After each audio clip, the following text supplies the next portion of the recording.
Welcome to the Billboard Mastery Podcast, where you will learn the correct way to identify, evaluate, negotiate, perform due diligence on, select the construction type, build, rent the ad space, and operate billboard signs. And now, here is your host, the guy that built from scratch the largest privately owned billboard company in Dallas-Fort Worth, Frank Rolfe. A happy advertiser is one who pays on time. A happy advertiser is someone who renews over and over again.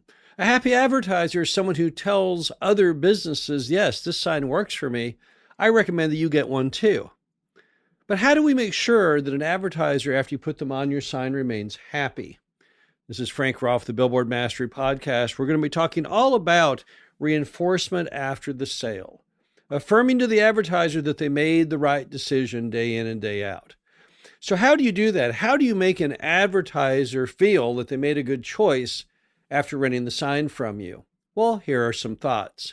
Number one, make sure that their phone rings. Make sure that the customers come in. Because the happiest advertiser on a billboard is one where they get constant feedback from customers that people are seeing the ad and they're coming in and buying their merchandise. They're coming in and buying their services. How do you do that? Make sure you only create and install great ads. Often the advertiser is looking to you as the professional to help guide them in putting together the correct ad. Don't let them down. You see, sometimes the advertiser has no clue what they're doing, and you can sometimes get lazy and produce an ad that they will agree to, but that clearly should never be put up. What do those ads look like? I know you've seen them.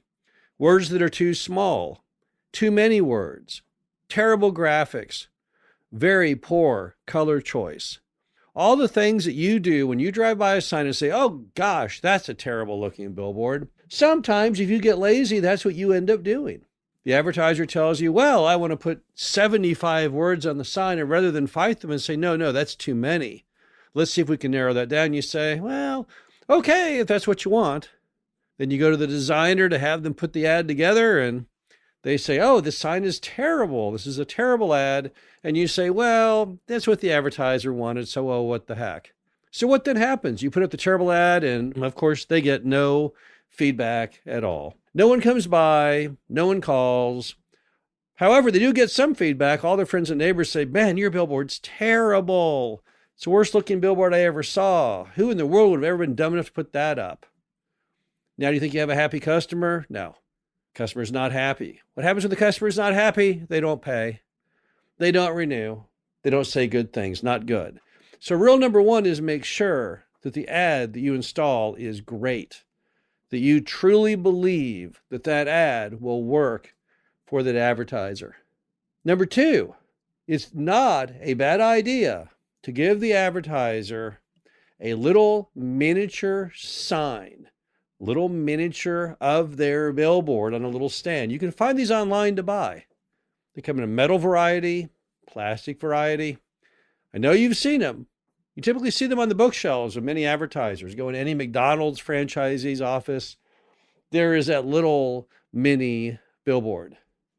Why do people do that? Well, because if you can get the advertiser to start feeling proud of that sign, at some point in the movie, they start thinking of that sign as being just an extension of their business. No one does that with magazine ads, newspaper ads, online ads. They come, they go, no big deal. But for some reason, businesses can start to feel that that physical sign that's there day in, day out becomes an important part of their business, of their psyche. When you have that little miniature sign and they see it all the time, they start to think, oh gosh, when it comes up for renewal, I don't want to lose that. If I lose that, then heck, might really damage my business. I better just keep it going. I once called an advertiser. It was assigned to Interstate 30 between Dallas and Fort Worth, and it was for Carlsbad Caverns in New Mexico. And the billboard read, Carlsbad Caverns, U-turn, go back, I think it was 400 or 600 miles. That made absolutely no sense. Why would anyone put a billboard up that says Carlsbad Caverns, U-turn, go back like 600 miles. Totally inappropriate. Why wouldn't you get a sign at least going in the same direction of your business? So I called Carlsbad Caverns to say, hey, you want to move that ad over to my billboard? I could do it cheaper than what you're paying. And I got a hold of the marketing department and I said, hey, I've got a sign across the street. And they said, no, you don't understand. The guy that owns Carlsbad Caverns, he thinks of that sign as being just something that we can't ever touch. We got to keep it. So he had become so accustomed to that sign being an extension of Carlsbad Caverns that it didn't matter what you had to offer, where your sign was. Gosh darn it, he was going to renew that same sign year after year after year. Why? Because he'd always done it. And that's a great position to be in if you are the billboard company. Finally, if you want to have a happy advertiser who pays and does everything else, you've got to make sure that their lights work. You've got to make sure that the ad is intact. Because here's the problem. They don't see their billboard very frequently. Some of these advertisers, unless they live in that direction and pass by the sign, going to their business, going home each day, they're never going to drive by it, hardly ever.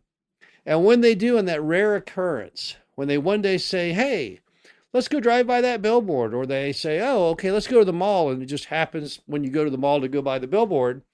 If they go by that billboard and their advertising vinyl has been ripped, or the light bulb is out, then they're no longer going to be a happy customer.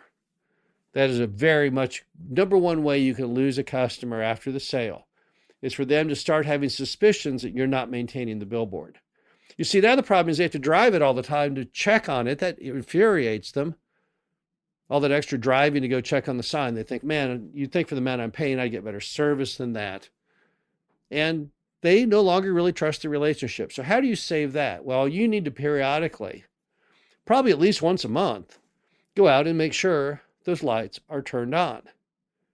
Now, there's two ways you can fail this. Number one, if a light bulb goes out. The other is if the time clock itself goes out and the lights don't come on at all. Or you fail to reset them for daylight savings time. So you need to make sure that all those light bulbs are on and that your sign is on at night.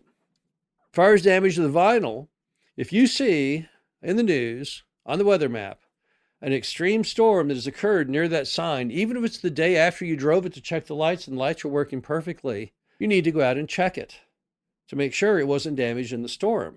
Now, that's a lot of driving, you might say. That's a big pain in the rear. So here's another idea for you. Find a business that's located near to the sign, one that you can see the sign right out the window, preferably. Might be a Burger King, might be a gas station. Get the phone number for that business. And after the storm, you can call immediately that Burger King and say, can you look out the window and see if my billboard is still standing? As a favor, they'll do that. They won't even charge you for it.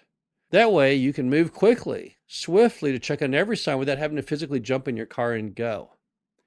The bottom line to it all is we've all got to keep advertisers happy. Nothing good comes from the billboard business when the advertiser does not feel they're getting their money's worth, or when they start to lose trust in your abilities as the sign company, particularly if they start losing trust that the ad itself is even bringing in any customers or even paying for itself. If you want to reinforce after the sale and perpetuate the happiness of the advertiser, it takes some strategy, it takes some effort, but it's all worth it. This is Frank Rolfe, the Billboard Mastery Podcast. Hope you enjoyed this. Talk to you again soon.